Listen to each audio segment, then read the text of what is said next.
Just gone 7:20 here on Morning Live. It's time to cross over to another one of our New Age and SABC breakfast briefings. Today, they're broadcasting from Woodmead, and our guest of honor this morning is Nomvula Mokonyane, the Minister of Water and Sanitation. A very, very important conversation, as well as the Deputy Minister, Pamela Tshwete, to discuss water security, improving the security and resilience of our nation's drinking water and wastewater infrastructure is vital to ensure the provision of clean and safe water.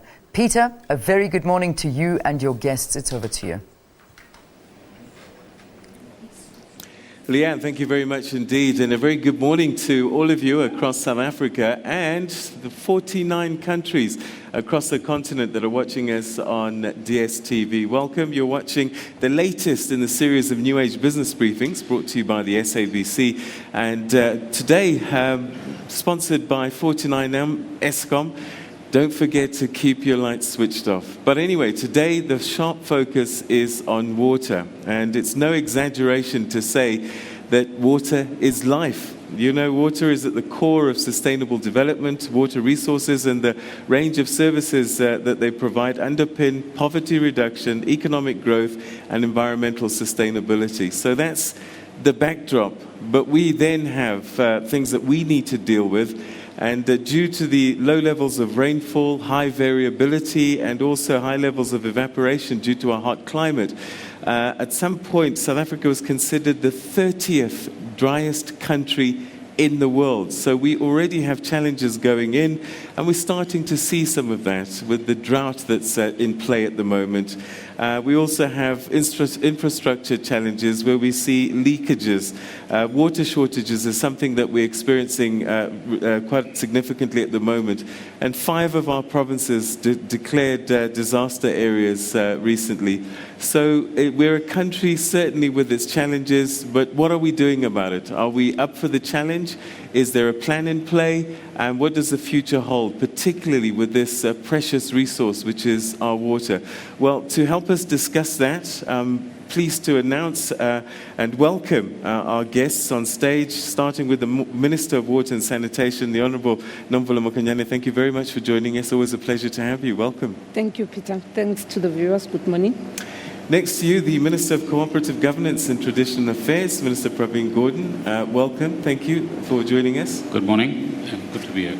And next to you, the Deputy Minister of Water and Sanitation, the Honourable Pamela Tshwete. Thank you very much for joining us, and welcome to you. Thank you very much. All right, so we've got quite a lot to get through, and it is a big issue because it involves every single human being. We can't survive without water, and we're just seeing things at the moment, experiencing things. And so, Minister, perhaps you can just set the scene for us and tell us what is the state of water security in South Africa at this time? Thanks, Peter. Just to pick up from what you raised, we're the 30th driest country in the world. Already we have 98% of our water resources allocated.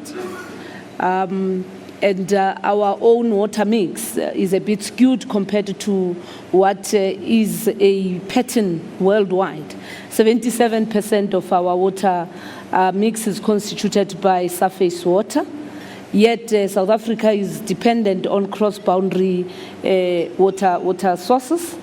The fourth thing is that we also are a country where, in the main, we have depended on surface water that we have used for everything, including irrigation, and only less than 30% for potable drinking and use. The other thing is that we have developed dams. Over the last 21 years, we've built not less than 9 new dams in South Africa. What has also been quite humbling is that we have reached more than 85% of South Africans in terms of access to water. We have improved more than 86% of South Africans who now have access to decent sanitation. The other important thing that it is worth noting for South Africa is that we have also not been able to adapt, amongst other things, because of the need to expand, given the past in terms of infrastructure that was designed. So we are now working on extending access and sustainability of water provision to everybody. The last thing that I also wanted to raise is that whilst we have a long coastal line, we've not been able to exploit desalination, nor have we actually exploited groundwater use. But of importance, in this new administration, there's been an establishment of a standalone Department of Water and Sanitation. There is a development of a National Water Master Plan. In line with the National Development Plan, we're working on the establishment of regional water utilities to build the capacity of the state. There's more partnership with our strategic partners, both in the private sector, in the area of science and technology, promotion of entrepreneurship, but most importantly also improving efficiency at local government level. Because if you ask me where are the fault lines are that over time we have actually fragmented the system, the entire value chain of water supply, which is currently under review. We've also depleted our own capacity in terms of human capital, which is something that we also have to deal with in terms of investment on skills development. The other thing that is also quite important is to adapt in terms of the use of innovative solutions and promotion of recycling and reuse of water. These are the areas that we are now looking at, and investment in terms of creating new industries for water infrastructure and sanitation. This is where we are.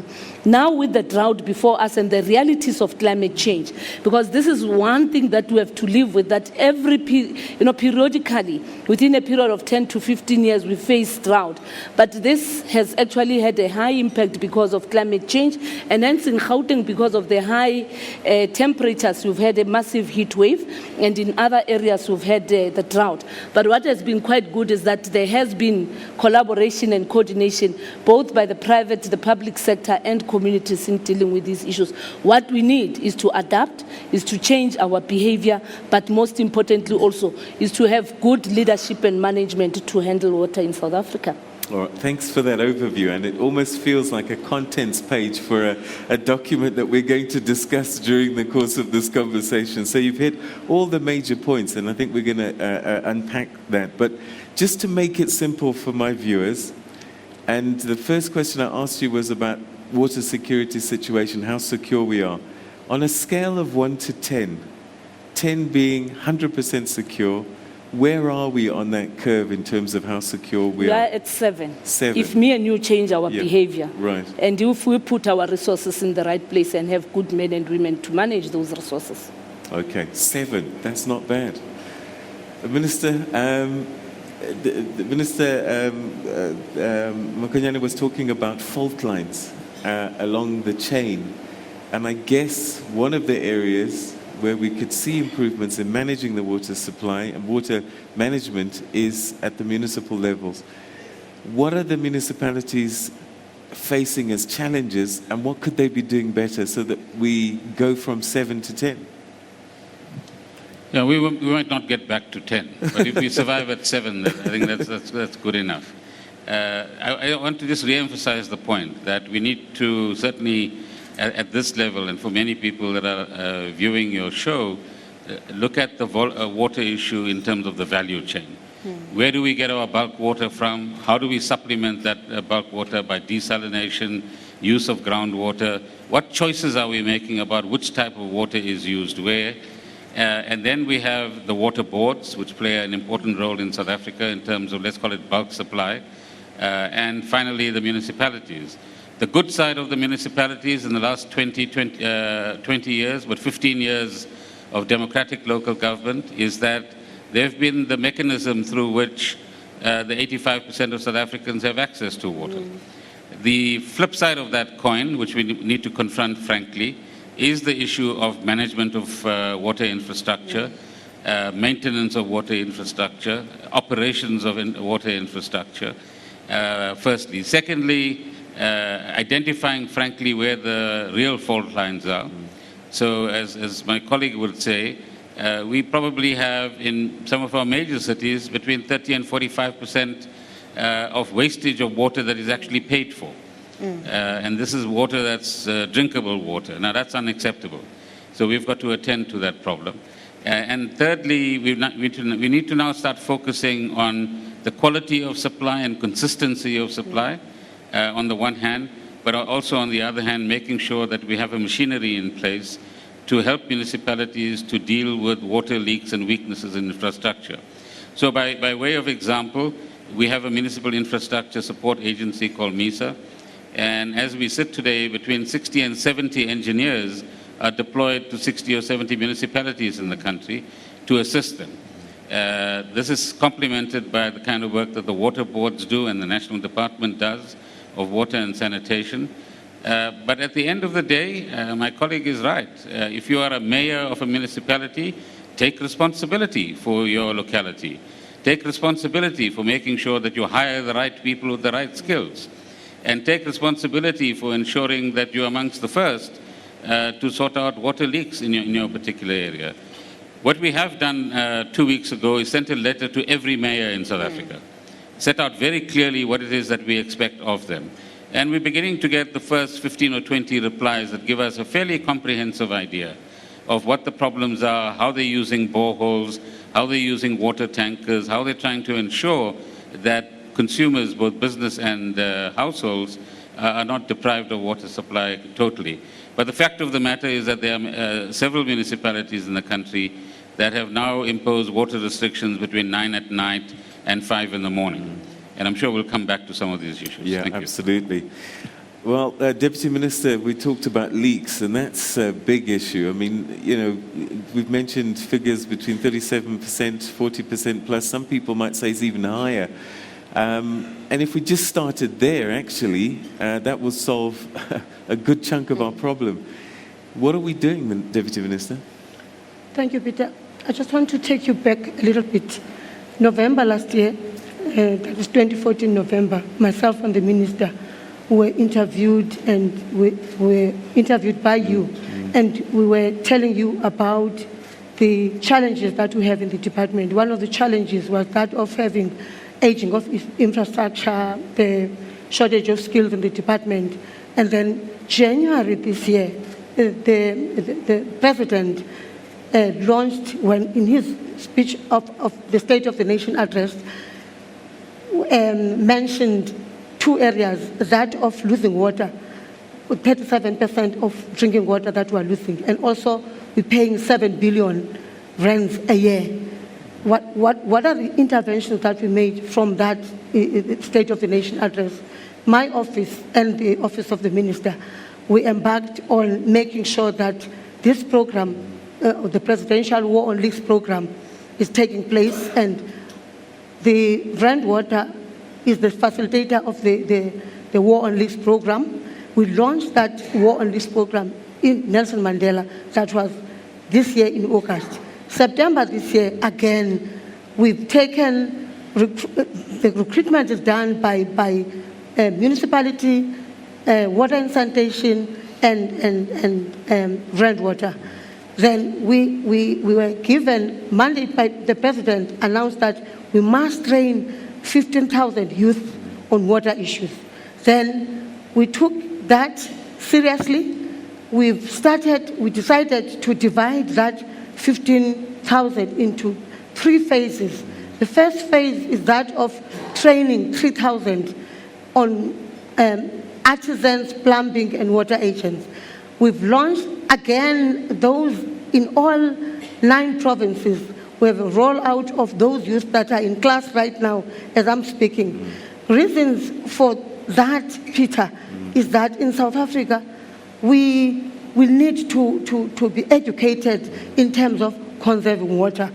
Those kids, after the completion of their course, they will be doing door-to-door in all houses to educate our people on issues of water conservation, water pollution. That is already happening, because we're not waiting for those kids to finish. We have imbizos all over in all provinces. On Friday, I'm going to Northern Cape. from various provinces talking about conservation of water, pollution, that people must not pollute water.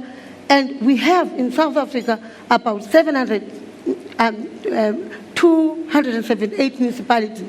Not all of them are the same as the minister and the Minister of Culture are saying. We have those that are small and those that are big. Where these leaks are happening most cases are in the municipalities. So we're looking at those that have more leaks than others. We are prioritizing those that have more leaks. Like in the Eastern Cape, in the Free State, yes, they have more leaks. We have started working with them.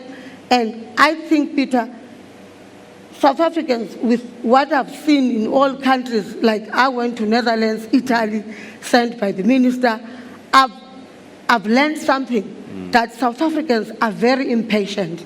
They want quick fix solutions.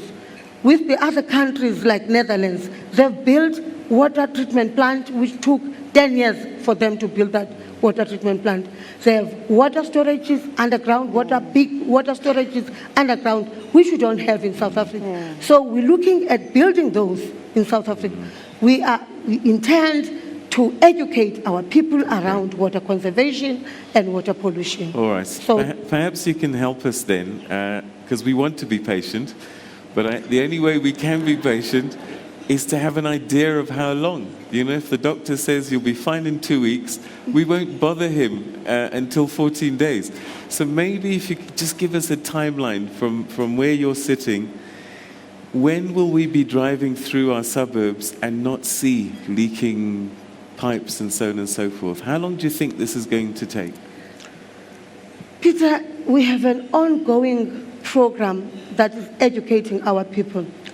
It's difficult to say how long it's going to take, but we intend to say to you, when myself and the minister finish our term, there will be no leaks in South Africa. Oh, Jesus. Okay. All right. I'm so glad we've recorded this on You TV. can see I'm keeping quiet. All right. But I guess, Minister, the bigger picture here is we know that we have a climate that's challenging. We know that El Nino happens. And so in 7 years' time, it's coming again. Yeah? So given that, can we not plan ahead of time to mitigate the effects of these natural phenomena so that we don't end up in a situation like we are in 7 years' time? That's precisely why, in line with the National Development Plan, South Africa is now busy at work developing an integrated water master plan supported by international partners through the Strategic Water Partnership Network that includes multinationals, that includes some governments across the world, but also led and driven by our own engineers and the science and technology side on the side of research. We are working on this, and as we're working on it, we continuously are making other drastic interventions. The issue of acid mine drainage is one intervention that we are dealing with because we can reclaim that water and put it to better use. The area of desalination, we are going boldly on massive desalination in the country, and already we've got partners that are coming from overseas that are beginning to work with our own local partners in exploring desalination at a bigger scale, starting with KwaZulu-Natal and possibly then going into the other two provinces. The other thing that is quite important is what one wants to emphasize: the capacity of the state to deal with the issues of the quality of water. One of the things that we have already, through Minister Pravin Gordhan, Team South Africa, focusing on drought and long-term interventions, amongst other things that we're actually looking at, is to prioritize the area of operations and maintenance so that we're able to save this loss of more than 7 billion worth of water per annum. And we have identified the issues of water treatment plant and wastewater treatment plants as some of the immediate things that we have to take boldly, supporting local government through action in those interventions. We have to protect our own river systems, such as the Vaal River, where there's been spillages of of sewer. The other thing that is also quite important is to reorganize the state itself. There's a process now of reviewing our own pieces of legislation so that then we deal with the fragmented value chain of water supply. But finally, we need to change the behavior of the manager, of the leader, of the end user, so that then all of us can actually become real responsible individuals wherever we are as to how we deal with issues of water. Vandalism, I hear the Deputy Minister says by the end of our term, if criminals stop stealing our own infrastructure, then we can actually deal with some of the problems. Here in Gauteng, cable theft, what the colleague from Eskom was speaking about, cable theft does affect water supply. The theft of our pumps and all those things, we're making drastic interventions in Madibeng. People of Madibeng must help us so that then we are able to provide water continuously. The quality of material we use, we also need to make sure that it is amenable to the climate change and the increase of water demand, which then brings the issues of research and innovation to the fore. It can be business as usual on how we do things, but we also need new brains and minds in the space, so that then you do not have an old practice that becomes habitual and not be able to adapt. But it starts with me and you. Okay, all right. Well, and that's a great story. And as I hear all of this, it sounds as if, and it's great to have a master plan, but I guess some people at home are going to be saying, Minister, hang on, why do we wait until we're 98% allocated to our water resources? Why do we wait until demand is higher than supply to start fixing things? And could we not have foreseen this before? Are we now always kind of fixing problems rather than planning ahead of time? You want me? Can I chip in on that as well? I think it will be wrong to say that. Remember what I said to you. Post 1994, more than 9 new dams have been built. We have reached to over 80% of our people, when prior to 1994, it was less than 40% of South Africans who had access to decent sanitation. It was less than 60% of South Africans who had access to water. Of course, what we must do is to maintain that we have, and build that is going to reach out to more, and most importantly, plan for the future. And what is important, therefore, is to have linkages on all of them. And I think it will be really, really inappropriate for South Africans not to appreciate that 20 years down the line, things have changed for the better, but we could be at a different level. And Mother Nature, when Mother Nature has struck, nobody has run away.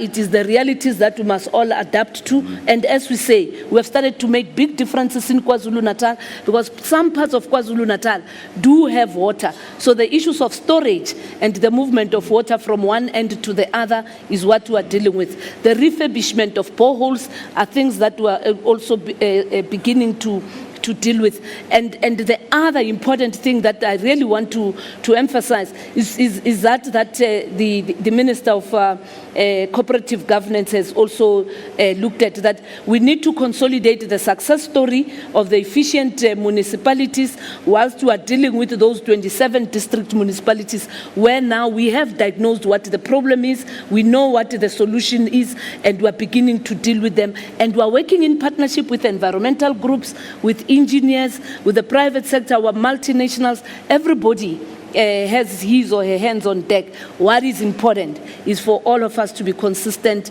and be much more principled in how we deal with this issue. All right. So, Minister, if you can add, because capacity is the issue, isn't it? Let me respond to your. You can plan certain things. Yeah. But let's take Joburg as an example a few weeks ago, when temperatures in Gauteng more generally were above 32, almost reaching 38 degrees. You can only anticipate that about a week or 10 days before. Now, we then went into the detail with Joburg Water. Their normal consumption maximum was 4,800 megaliters. During that short period, it increased to over 5,100. There's no ways you can preempt. actually anticipate that kind of rise in consumption. What were people using the water for? More than 46% of the people were using it to irrigate their gardens more frequently because it was very hot, wash their cars, fill their swimming pools because water was evaporating. So we come back to the behavioral issue, number one. Number two, we are going to face contingencies, but we must get out of this blame culture. What we like to do as soon as we have a little pinch in the toe is to blame the shoe manufacturer, or the guy you bought the shoe from, rather than say, I've got a problem with my toe, and let's see how we can actually deal with it. And the third point is that advanced planning is absolutely key. And I think that's what Minister Mokonyane is saying, that at a macro level, in a year or two, we will have a new macro plan that begins to anticipate all of this better, but you will still get a drought. Because that's a function of climate change, and that's a function of who we are in South Africa. And we perhaps need to find more creative ways to deal with contingencies as they actually arise, number one. Number two, we need to work, like we've been saying, as the government team, work as a team. So we've been in touch with the agricultural sector. We've been in touch via the Department of Agriculture with smallholder farmers, through Department of Rural Development, particularly in the outlying areas, with families that have 20 livestock or small grain production, and have a reasonable understanding of where short-term assistance is required. But all of us are waiting to see how much of rain do we get before the end of December, stroke the first week or two of January. And what we need to, through your facility, explain to South Africans is maize production next year is dependent on the rain that we see in the next few weeks. If the rain is going to be poor, and nobody can anticipate that. Nobody can anticipate that. I know there are some rainmakers, I'm sure, in this audience. So I've been receiving letters. I can manufacture rain. Give us a chance. Give us a chance to come and show you how we do it. There might be some truth in it. I don't know. But we also need to be, and I need to reinforce this. What I'm hearing more and more as you talk to different sectors in our society, South Africans are not energetically creative. So we need to become energetically creative, lend a little bit more urgency to fighting the problem rather than complaining about each other. And I think if we synergize all of the kind of energies and intellectual capabilities we have, we'll deal with some of these issues better. Okay, well, that's a great point to take a short break. And don't forget, you too at home can be part of this conversation at Morning Live SABC is our Twitter handle. Please send through your questions and we'll get responses from you. And we've also got an audience here. I'm going to start taking their questions as well, so we get a sense of what you're thinking out there. So stay with us, and we'll be back right after this.